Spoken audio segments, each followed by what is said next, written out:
Hello guys, welcome to current affairs for UPSC PSC IAS. Guys, अगर आप UPSC civil services की तैयारी कर रहे हैं या किसी भी स्टेट सिविल सर्विसेज एग्जामिनेशन की तैयारी कर रहे हैं तो बिल्कुल सही जगह पर आप आए हैं। यहां पर सभी सोर्सेज से न्यूज को कवर किया जाता है, जैसे कि the Hindu, Indian express, times of India, live minute जैसे जो न्यूज़पेपर्स होते हैं उनकी न्यूज को कवर किया जाता है। पीआईबी की रिपोर्ट्स को डिस्कस करते हैं। राज्यसभा टेलीविजन में जो भी इंपॉर्टेंट डिबेट्स डिस्कशन आती हैं उनको लेक्चर के दौरान कवर किया जाता है। Even EPW, down to earth Yojana जैसी जो मैगजीन्स होती हैं उनके आर्टिकल्स को भी कवर करते हैं। तो आप डेली रेगुलर अगर क्लासेस को अटेंड करेंगे, रिलीजियसली क्लासेस को फॉलो करेंगे तो आपको 100% गारंटी सक्सेस मिलेगी और आपका 100% गारंटी सिलेक्शन होगा। और 100% गारंटी सिलेक्शन का बकायदा प्रूफ दिया जाता है। नीचे डिस्क्रिप्शन पर आपको प्रूफ्स मिल जाएंगे। आप चेक कर सकते हैं कि previous year civil services examination में हमने जो टॉपिक्स कवर कराए थे उन्हीं से रिलेटेड क्वेश्चंस बने हैं। तो फटाफट चैनल को सब्सक्राइब कर लीजिए अगर आपने सब्सक्राइब नहीं किया है तो। इवन हम लोग काफी सारे हाई क्वालिटी जनरल स्टडीज के कोर्सेज भी ऑफर करते हैं। तो आने वाली स्लाइड्स में आपको कोर्सेज की डिटेल्स भी मिल जाएगी और हमारे दूसरे चैनल्स की इंफॉर्मेशन भी आपको प्रोवाइड करा दी जाएगी आने वाली स्लाइड्स में। और गाइस, नीचे डिस्क्रिप्शन पर टेलीग्राम के चैनल की लिंक भी आपको मिल जाएगी, आप उस चैनल को भी ज्वाइन कर सकते हैं। प्लस डिस्कशन ग्रुप भी है जहां पर काफी सारे सिविल सर्विसेज के एस्पिरेंट्स मौजूद हैं जो कि डेली बेसिस पर अपने जो भी डाउट्स वगैरह जो होते हैं उनको डिस्कस करते हैं। तो आप उसको ज्वाइन कर सकते हैं। तो फुल फोकस के साथ स्टार्ट करते हैं करंट अफेयर्स की क्लास को। बट बिफोर दैट ये कुछ कोर्सेज की डिटेल्स और हमारे चैनल्स की डिटेल्स हैं।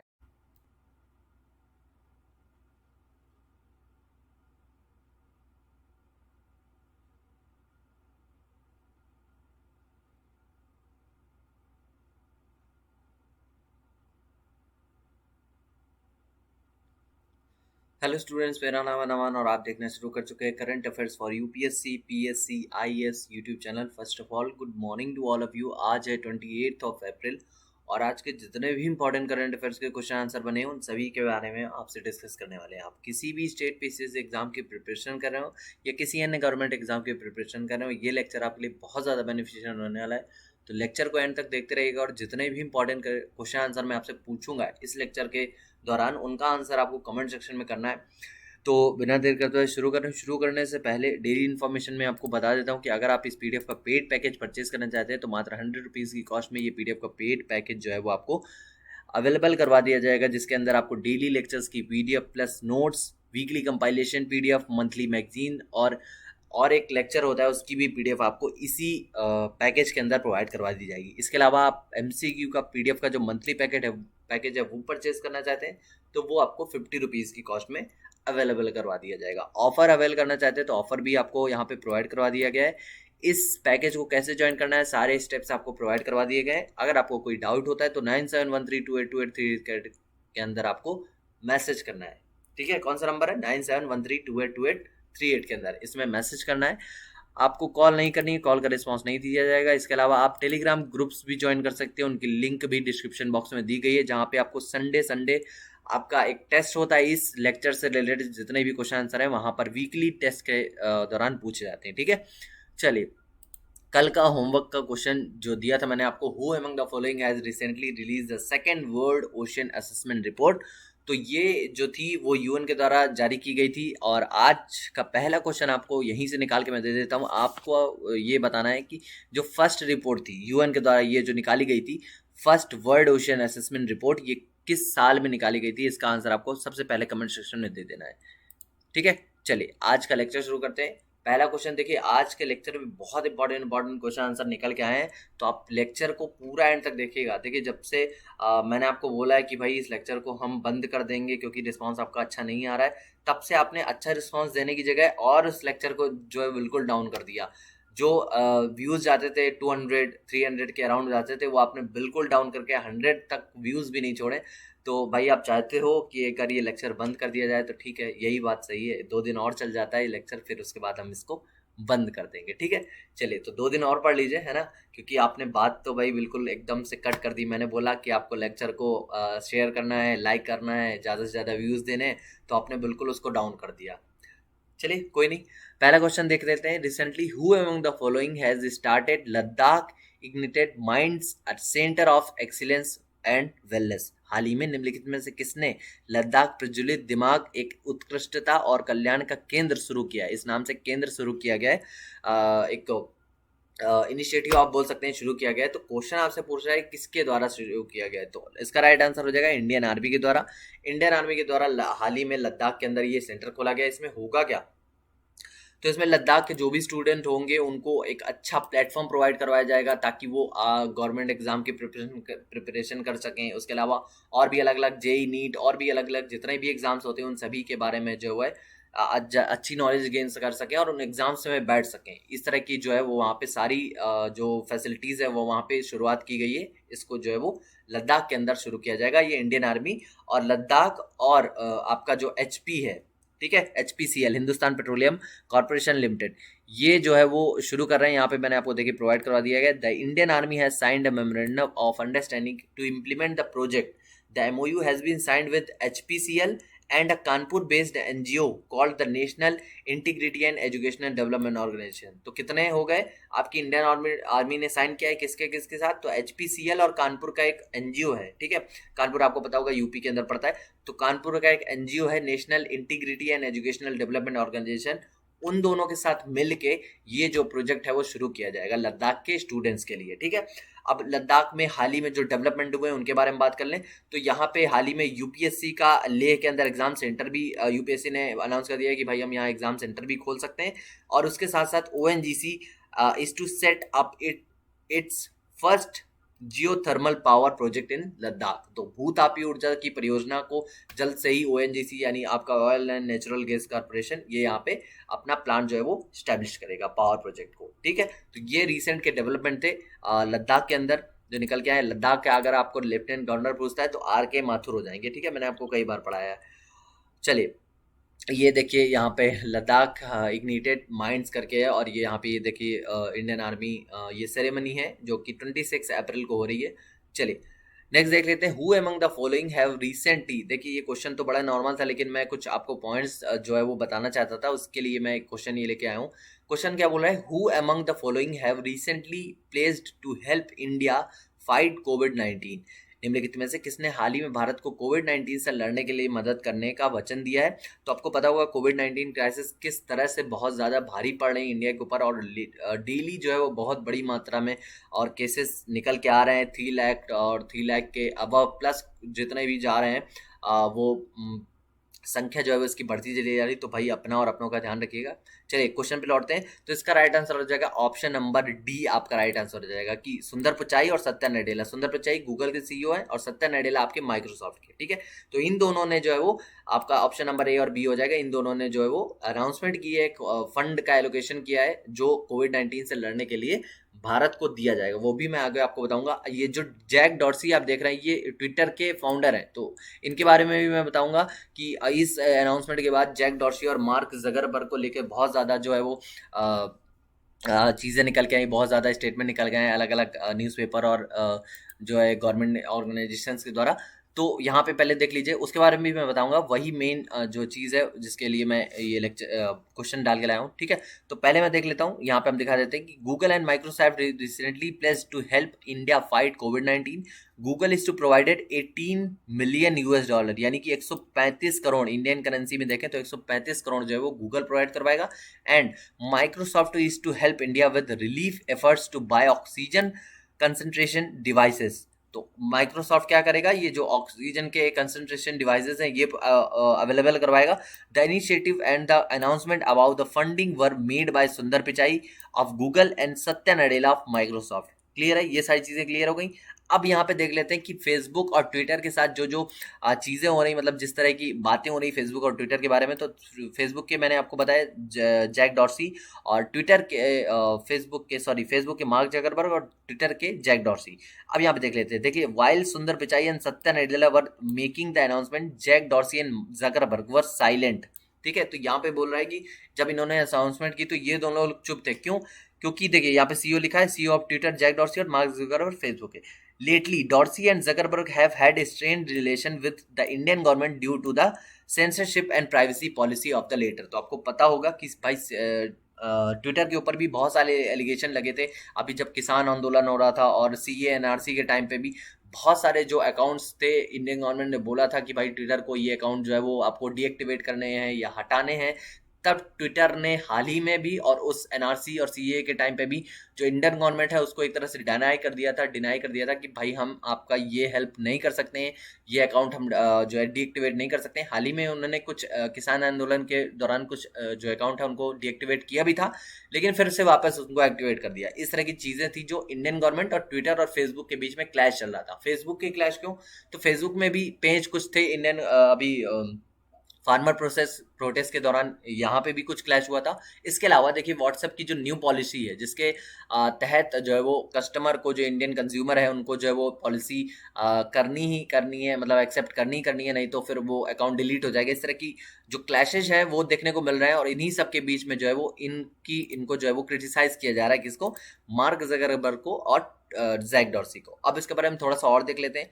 तो यहाँ पे अगर आप पूछता है कि what is the issue between, तो मैंने आपको जैसा बता दी कि 2019 में भी हुआ था। देखिए 3433 यूआरएल को जो है वो डाउन करने के लिए कहा गया था फेसबुक से, जब वहाँ पे प्रोटेस्ट वगैरह चल रहे थे। और इस टाइम पे 5 टाइम्स 2016 से लेके 5 बार जो है वो इनको इस तरह की चीजें बोली गई थी। अच्छा, आपसे पूछता है कि देखिए अभी हाल ही में ट्विटर वो उसको आपका टिकटॉक, क्या नाम था? टिकटॉक ही नाम था, हाँ ठीक है।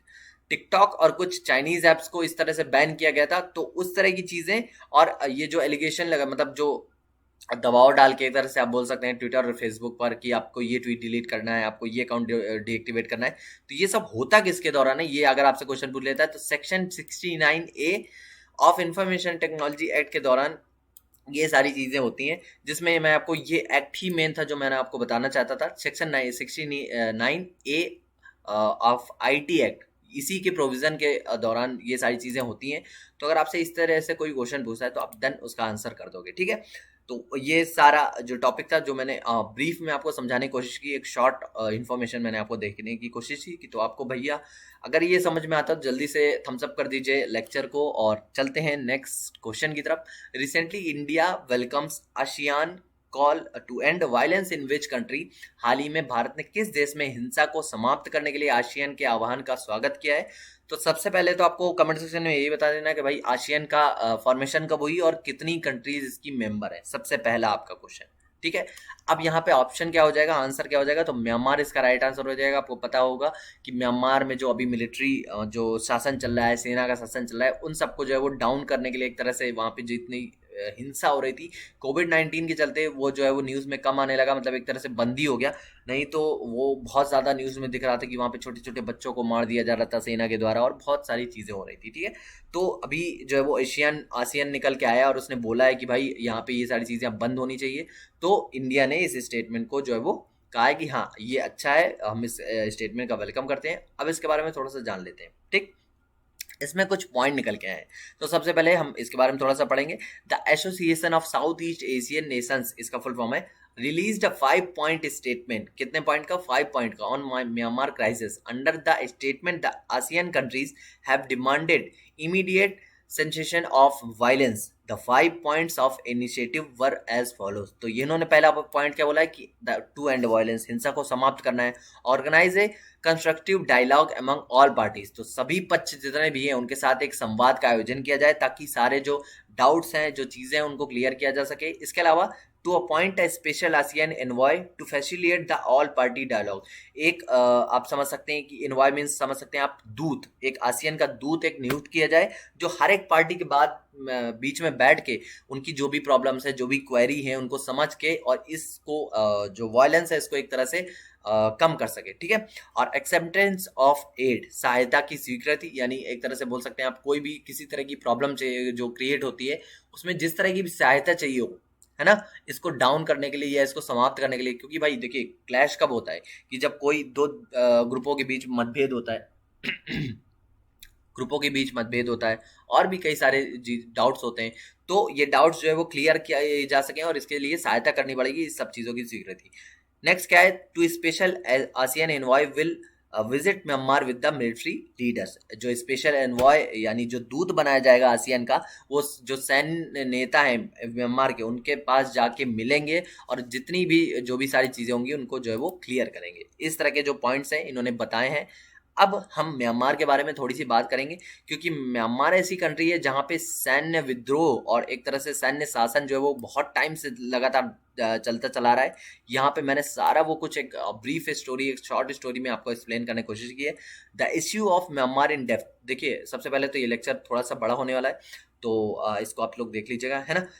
Myanmar gained independence from Britain in 1948। तो म्यांमार ने जो है वो स्वतंत्रता कब प्राप्त की थी? 1948 में प्राप्त की थी। और उसके बाद 1948 के बाद जैसे ही स्वतंत्रता मिली इसको, देन उसके बाद 1962 से लेकर 2011 तक यहाँ पर जो आर्म फोर्सेस है उन्होंने रूल किया, वहां पे शासन किया, और तभी इसका जो है वो नाम परिवर्तित करके बर्मा से म्यांमार रखा गया था। तो पहले इसका नाम क्या था? बर्मा था। देन उसके बाद म्यांमार इसका नाम रखा गया, और वहां पे निकल के आई आंग सान सू की, जो कि बेटी थी आंग सान की, जो फादर ऑफ म्यांमार कहे जाते हैं। और उसके बाद जो है वो ये सारा क्लैश होना शुरू हो गया कि जो है वो इनको आंग सान सू की को बहुत ज़्यादा सपोर्ट मिला जनता का, और ये जो है वो वहाँ की प्रेसिडेंट चुनी गई, एक तरह से आप बोल सकते हैं मुखिया चुनी गई। लेकिन बार बार जो है इनको अलग अलग टाइम पे 1989 में देखा गया, तब भी उनको सेना के द्वारा नज़रबंद कर दिया गया, हाउस अरेस्ट कर दिया गया, जिसमें आप हाउस अरेस्ट बोलते हैं कि उनको किसी से मिलना ना दिया जाए। इस तरह की चीज़ें जो है वो जनता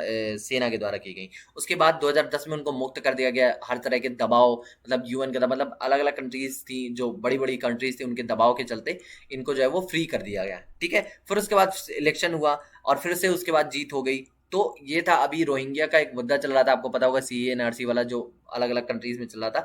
इसके दौरान क्या हुआ कि रोहिंग्या वाले मुद्दे पर आंग सान सूकी ने जो है वो कुछ बोलना चाहा, और इसी के चलते जो है वो ये डाउट्स लगाए जा रहे हैं, इस तरह के डाउट्स देखे जा रहे हैं कि इन्हीं के मुद्दे में ये कुछ अच्छा जो है वो बोलने वाली थी, क्योंकि हाँ, इन्होंने 2021 में भी चुनाव जीते थे और ये ऐसा ही कुछ बोलने वाली थी। ठीक है, तो ये बोलती, इससे पहले ही इनको जो है वो गिरफ्तार कर लिया गया हाल ही में, जब आपने फरवरी में मैंने आपको पढ़ाया था, फरवरी नहीं, फरवरी मार्च के आसपास, हाँ। तो ये सारी चीज़ें फरवरी में हुई थी। ठीक है, अगर आपसे पूछता है कि आंग सान सूकी की पार्टी का क्या नाम है, तो national league for democracy party का नाम है। और ये लगातार जो है वो हर बार जैसे ही जीतती हैं, तुरंत इनको मिलिट्री उठा के जो है वो हाउस अरेस्ट कर देती है, या गिरफ्तार कर लेती है। और अब की बार क्या हुआ कि इनको गिरफ्तार कर लिया गया। तो इस तरह की चीज़ें हैं जो आपको देखने को मिलती है। मैंने शॉर्ट में आपको समझाने की कोशिश की, आप आई होप आपको समझ में आया होगा। ठीक है, next question, Met Office and which of these company are to build weather forecasting super computer in the UK. मौसम कार्यालय और इनमें से कौन सी कंपनी ब्रिटेन में एक मौसम पूर्वानुमान सुपर कंप्यूटर बनाने वाली है? तो इसका राइट आंसर हो जाएगा माइक्रोसॉफ्ट। अभी मैंने आपको बताया था super fast computer in the world, मैंने आपको बताया था कि किसने किसने बनाया था, जल्दी बताइए। फुगाकू नाम था उसका, world super fast super computer था वो। इसको आपको आंसर बताना है, फुगाकू नाम था उसका, जल्दी से बताइए किस कंट्री के द्वारा बनाया गया था। ठीक है, तो यहाँ पे ये करेगा क्या, तो इसका जो है वो मेट ऑफिस और माइक्रोसॉफ्ट के द्वारा ये बिल्ड किया जाएगा, जो कि वेदर फॉरकास्ट करेगा। कोई भी सुनामी वगैरह कुछ भी आने वाली होगी तो उसको ये पहले ही बता देगा। और ये यूके के द्वारा इनिशिएट किया जा रहा है, यूके इसको फंडिंग करेगा, 1.2 बिलियन पाउंड स्टर्लिंग वहाँ की मुद्रा है, तो उसी में जो है वो फंडिंग करेगा। ठीक है, अबाउट द सुपर कंप्यूटर, इसके बारे में थोड़ा सा जान लेते हैं। The super computer is expected to be one of the top 25 super computers in the world. इसकी एक्सपेक्टेशन इस तरह से लगाई जा रही है कि जो पूरी ऑल ओवर वर्ल्ड के अंदर सुपर कंप्यूटर है, उनमें टॉप 25 में ये सुपर कंप्यूटर होगा। इस तरह की चीजें जो है वो बताई जा रही हैं। ये क्या करेगा, it will help in better understanding of climate change. फिर उसके बाद कुछ पॉइंट्स लिखे हैं, वो भी देख लेते हैं। It will provide detail weather models, तो ये जितने भी ये विस्तृत मौसम का जो मॉडल होगा वो प्रोवाइड करवाएगा, ताकि कोई भी घटना होने वाली हो, सुनामी, तूफान और जितने भी तरह की चीज़ें होती हैं, उनका पता जो है वो पहले ही लगा लिया जाए। It will help to improve localize forecast, जो ये पूर्वानुमान स्थानीय स्तर पर भी लगाएगा, पता लगाएगा। ठीक है, it will run more potential weather. ठीक है, और इसके मतलब ये अधिकतर, एक तरह से आप समझ गए होंगे, ये अधिक संभावित मौसम प्रदेशों को भी चलाएगा कि अगर कोई स्थानीय बेस पे आने वाला है सुनामी वगैरह, तो उनको भी ये जो है वह हैंडल करेगा। इस तरह की चीज़ें देखी गई। सबसे मोस्ट इंपॉर्टेंट टॉपिक जो यहाँ आपका पॉइंट हो जाता है, सबसे लास्ट वाला, कि the super computer is to run completely on renewable energy. ये बोला गया है, ये स्टेटमेंट दिया गया है कि ये पूरी तरह से रिन्यूएबल एनर्जी पर चलने वाला सुपर कंप्यूटर होगा। तो ये बहुत अच्छा पॉइंट हो सकता है। ठीक है, चलिए नेक्स्ट क्वेश्चन देख लेते हैं।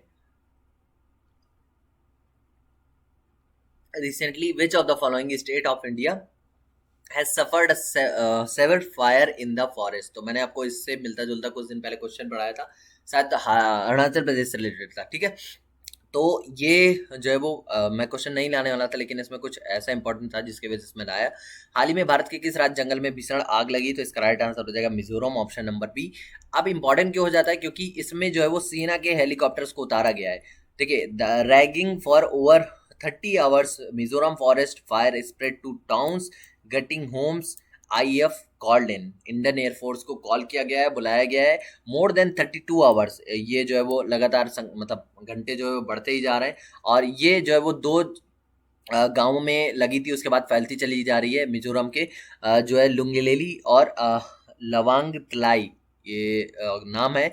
और इसके बाद जो है वो इंडियन एयरफोर्स को बुलाया गया और इंडियन एयरफोर्स ने दो जो है वो हेलीकॉप्टर्स डिप्लॉय किए हैं जो है वो आग को काबू पाने के लिए। और इनका नाम क्या है? मी 17V5। तो ये जो है आपको याद रखना है। इस तरह की चीज़ें बहुत कम होती हैं कि जो वो इंडियन एयरफोर्स या आर्मी को इंक्लूड किया जाए इन सब चीज़ों में। जो स्टेट गवर्नमेंट होती है वही ज़्यादा एक्शन लेने की कोशिश करती है, ठीक है।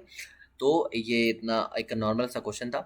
देन नेक्स्ट क्वेश्चन की तरफ चलें। Recently which bank has provided physical support of 1.5 billion US dollar to India to fight against कोविड-19 क्राइसिस? देखिए, मोस्ट इंपॉर्टेंट क्वेश्चन होने वाला है। और मैं इसमें जितने भी जो है इस बैंक से पहले तो मैं आपको बता देता हूँ। क्वेश्चन क्या पूछ रहा है? हाल ही में किस बैंक ने कोविड-19 संकट से लड़ने के लिए भारत को 1.5 बिलियन अमेरिकी डॉलर का राजकोषीय समर्थन प्रदान किया है? तो इसका राइट आंसर हो जाएगा Asian Development Bank, option number C. अब इसके बारे में हम थोड़ा बात कर लेते हैं। देखिए, मैं सारी जो एशियन डेवलपमेंट बैंक ने कंट्रीब्यूशन किया था ना इंडिया को हाल ही में, वो सारे कंट्रीब्यूशन लिख के लाया हूँ, ठीक है। सबसे पहले बात करेंगे कि एशियन डेवलपमेंट बैंक ने प्रोवाइड किया है physical support to 1.5 billion US dollar to India to fight against कोविड-19 क्राइसिस। अब देखिए यहाँ पे क्या लिखा है, देखिए सबसे ये मेन हो जाती है। This is according to annual report 2020 of ADB that was released recently. जो 2020 की रिपोर्ट थी एनुअल, उसमें ये लिखा हुआ था, जो हाल ही में एडीबी ने जो रिलीज की थी। This is part of physical support of the bank has set aside for pandemic. जो बैंक ने एक बड़ा अमाउंट रखा हुआ था कि कोई पेंडेमिक आएगी तब हम किसी कंट्री को जो है वो देंगे।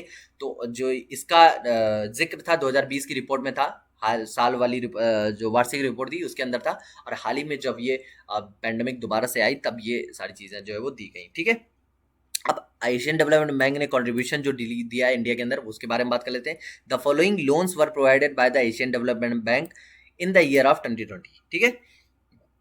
सबसे पहला, ADB provided 1.5 billion US dollar to fight कोविड-19 इंडिया, ठीक है, फाइट कोविड-19। This was under the CARES program. ये केयर्स प्रोग्राम के अंदर में था।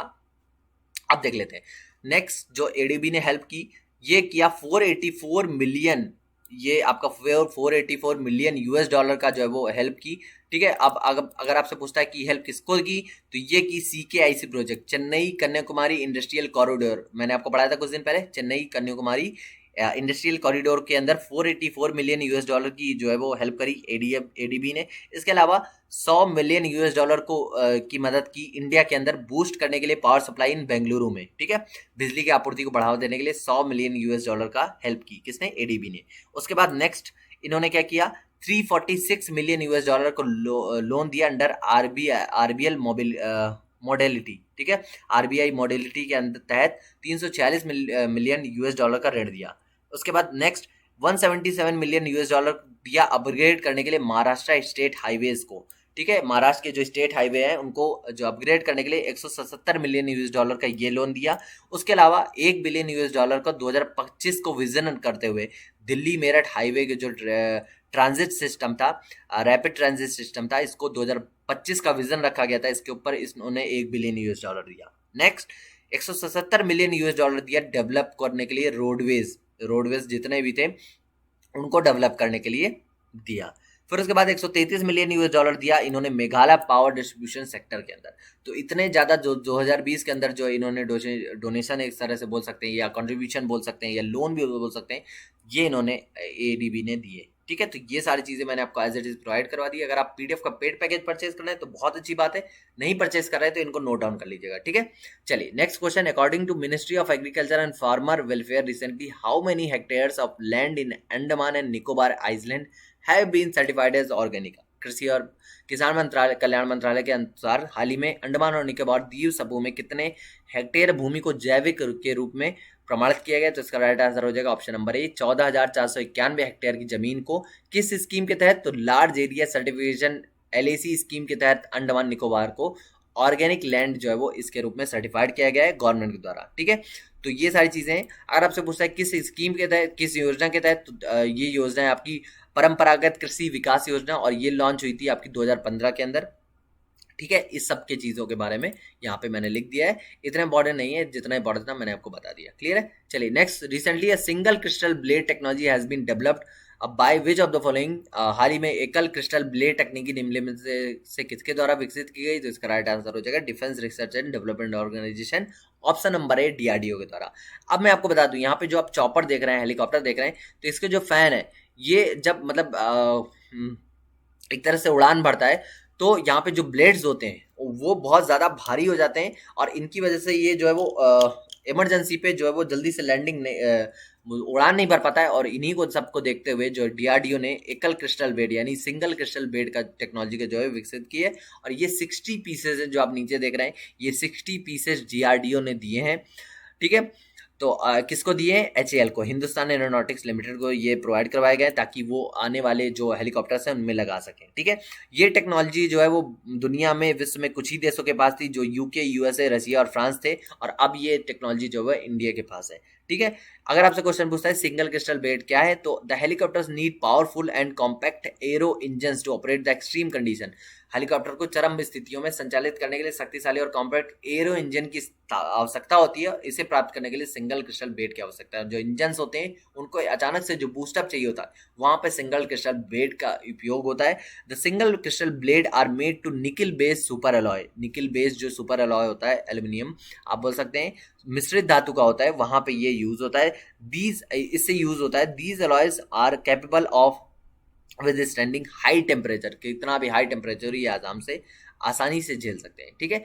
आई होप सारी डाउट्स आपको क्लियर हो रहे होंगे। जो आंसर मैंने पूछे ना उनका आंसर जरूर करिएगा। Next question, who recently identified how many countries with the potential to eradicate malaria by 2025 under its E2025 initiative. तो मैं आपको क्वेश्चन पढ़ा चुका हूँ, ठीक है। बस इतना था कि 25 कंट्रीज को इन्होंने जो है वो पहचान दी है कि जो है वो E2025 इनिशिएटिव अगर आपसे पूछता है तो ये मलेरिया से रिलेटेड है, ये याद रखिए। इसीलिए मैं क्वेश्चन लेके आया था, क्योंकि मैंने ये क्वेश्चन आपको पढ़ा दिया था। और इसके तहत जो है वो अफ्रीका में बहुत ज़्यादा बीमारियां देखने को मिल रही हैं मलेरिया की, और ये रिपोर्ट जो निकल के आई थी E2025 की, इसके अंदर बताया गया था 2020 की, हाँ सॉरी E2020 की जो अभी हाल ही में रिपोर्ट निकल गई, उसमें बताया गया था कि अफ्रीका में जो हर साल जैसे कोविड पैंडेमिक है उसी तरह से जो है वो यहाँ पे मलेरिया की पैंडेमिक आती है, और बहुत ज़्यादा टीके जो है वो लगाए जाते हैं अलग अलग टाइप के इस बीमारी से बचने के लिए। लेकिन 2020 में लॉकडाउन की वजह से ये टीके नहीं लगाए गए, इसलिए ये पैंडेमिक बहुत ज़्यादा बढ़ गई है, ठीक है। तो अगर आपसे क्वेश्चन पूछता है कि E2025 इनिशिएटिव किससे रिलेटेड है, तो मलेरिया से रिलेटेड है,